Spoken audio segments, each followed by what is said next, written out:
নবুয়তের 10 বছর একই সাথে চাচা, সবচেয়ে বড় সহযোগী চাচা আবু তালেব মারা যায়, এবং তার সাথে সাথে তার সবচেয়ে বড় সহযোগী এবং সঙ্গিনী খাদিজাতুল কুবরা রাদিয়াল্লাহু তাআলা আনহা ইন্তেকাল করেন। এই বিষয়টা রাসূলের জন্য অনেক কষ্ট করছিল।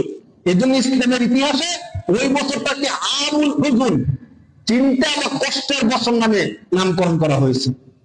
খাদিজা রাদিয়াল্লাহু তাআলা আনহা রাসূল সাল্লাল্লাহু আলাইহি ওয়াসাল্লামকে এমন সময় সাপোর্ট করতেন, হাদিসের মধ্যে আসছে রাসূল সাল্লাল্লাহু আলাইহি ওয়াসাল্লাম বলেন, সারা বিশ্ব যখন আমাকে অস্বীকার করছে, একমাত্র খাদিজা তখন আমাকে সাপোর্ট করছে। সুবহানাল্লাহ।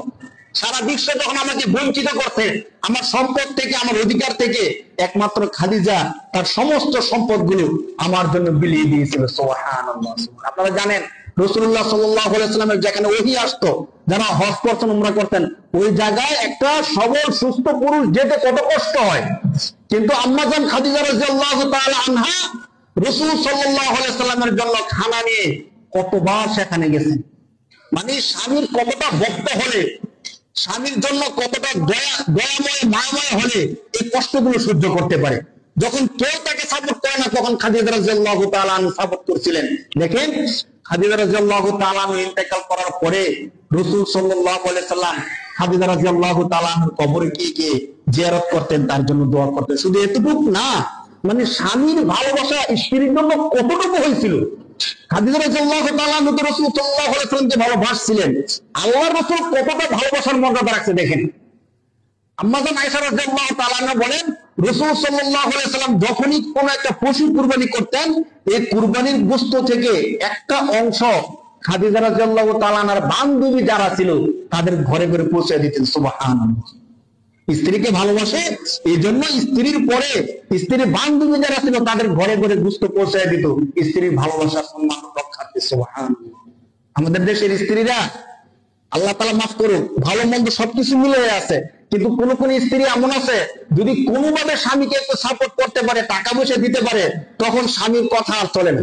তখন ওই ঘরের মধ্যে সব কথা চলে কার? স্ত্রী। তখন মনে করে এই ঘর সাজিয়েছি আমি, আমার বাপের বাড়ি থেকে খাট থেকে সবকিছু আইনা সবকিছু আমি করছি, আমার কথা চলবে না। চলবে কার কথা? সই কার খাতে? আমার বাপের খাতে সই। এই ফ্ল্যাটটা আমার বাপের টাকায় কিনা, টাকায় কিনে ঠিক আছে আপনি সাপোর্ট করছেন। যদি আপনি সর্বোচ্চ সহযোগিতা করেন, আপনার স্বামীও তো আপনাকে ভালোবাসবে। রাসূলুল্লাহ সাল্লাল্লাহু আলাইহি ওয়াসাল্লাম থেকে প্রমাণ। মা বোনের যদি শুধু এতটুকু করতে পারতো, আম্মা জান খাদিজা রাদিয়াল্লাহু তাআলা আনহার জীবনটা করতে পারতো যে রাসূলুল্লাহ সাল্লাল্লাহু আলাইহি ওয়াসাল্লামের জন্য তিনি কি করছেন সবকিছু মিলিয়ে দিয়েছেন, ঠিক রাসূলুল্লাহ তার এই ভালোবাসার মর্যাদা রাখছেন। যদি এতটুকু না হওয়ার কারণে আমাদের এখন পরিবারগুলো ভেঙে যায়, সংসারগুলোর মধ্যে মারামারি, কাটাকাটি, ঝগড়া লেগেই থাকে।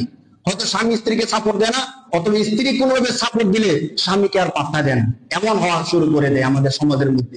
যদি মা বোনরা রাসূল সাল্লাল্লাহু আলাইহি ওয়াসাল্লামের জীবনীটা একটু দেখে, আম্মা জান খাদিজা রাদিয়াল্লাহু তাআলা আনহার ইতিহাসটা একটু পড়ে, তাহলে হয়তো তারা আরো অনেক কিছু শিখতে পারতো। আমুল হুজুন, চিন্তার বছর, যে বছর একই সাথে চাচা আবু তালেব মারা যায় এবং সবচেয়ে সহযোগী এবং জীবন সঙ্গিনী খাদিজা রাদিয়াল্লাহু তাআলা আনহা ইন্তেকাল করেন।